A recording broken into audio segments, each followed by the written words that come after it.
My role in the business is the president of A&B Welding and Construction and Crane Service. My son and I and family started it in 1997. We took off and working out of my garage.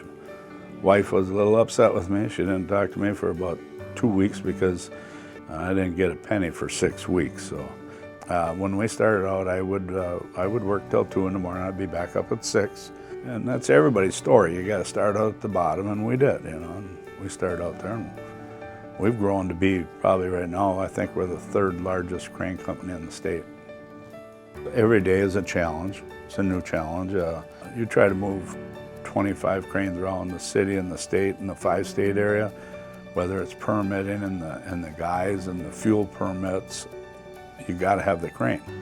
The best way to lose a business in this industry is when they call and you don't have it and they've got a semi sitting there, they are going to call somebody else. We have a lot of family members involved. My son Al does all the wireless bidding and he takes care of that. My son-in-law, Mike, does all of the management of the Boilermaker division. And you got to have the right staff. And we have a great group of operators and oilers and Boilermakers and office people.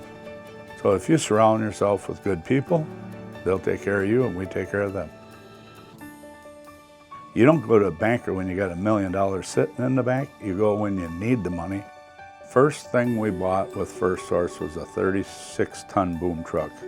And back in 1999, I think it was probably close to $300,000. That was a big investment for us. We ended up moving from that to a 40-ton. After the first original crane that we bought, we've never financed another crane with another company other than First Source. If you called an average bank, I wouldn't get through the door if I told them I need $1.9 million to finance a 165-ton crane. First Source, that's all they do in that division is finance cranes and equipment, large equipment.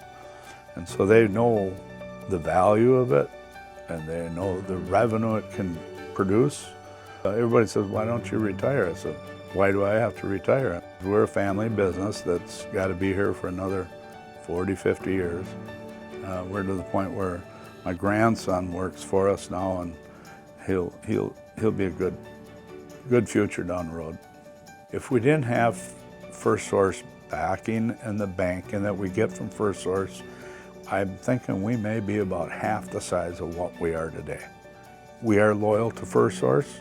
First Source has been loyal to us.